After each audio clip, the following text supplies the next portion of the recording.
คำ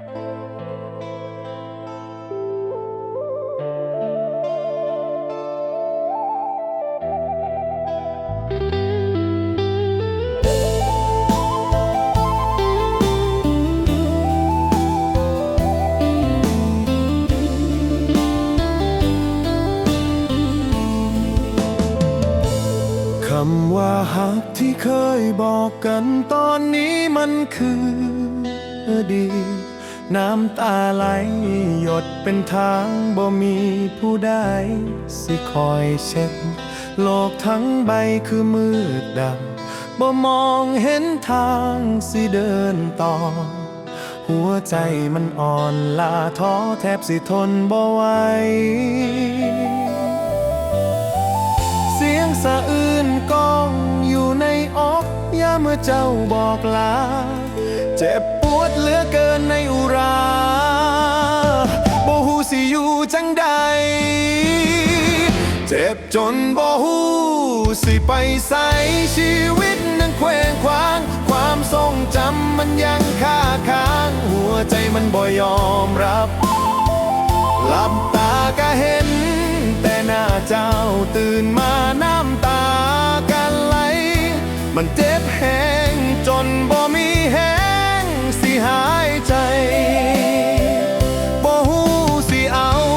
ชีวิตไปวางไว้มองใด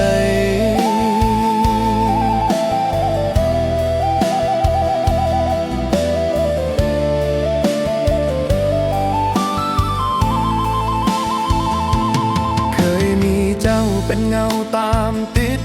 เป็นทุกสิ่งในชีวิตทุกความฝันทุกความฮักที่อ้ายน้องเคยวาดไว้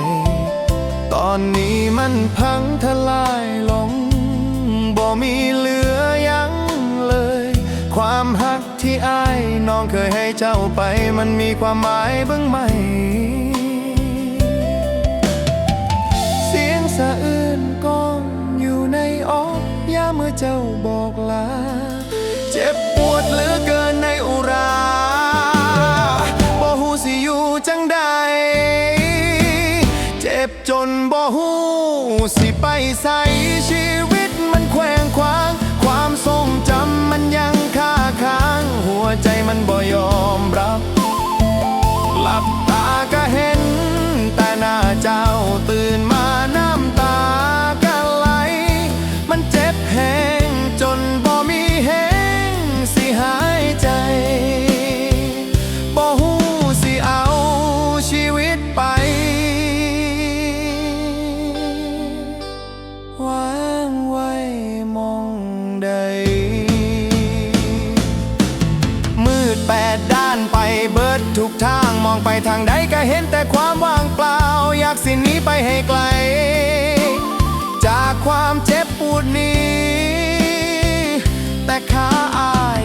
น้องมันหนักอึ้งจนย่างบ่ออกไปใส่หัวใจมันยังหักเจ้าบ่มีวันเปลี่ยนไปเจ็บจนบ่ฮู้สิไปไส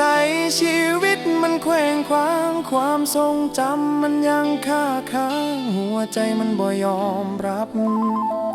หลับตาก็เห็นแต่หน้าเจ้าตื่นมาน้ำตาก็ไหลมันเจ็บแห้งจนบ่มีแห้งสิหายใจบ่ฮู้สิเอาชีวิตไป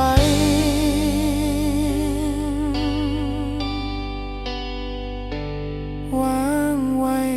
มองใดเจ็บจนบ่ฮู้ไปใส่ชีวิตมันอ้างว้างเกินสิรับไว้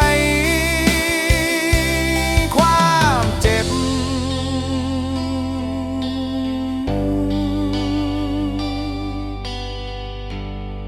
มันเกินทน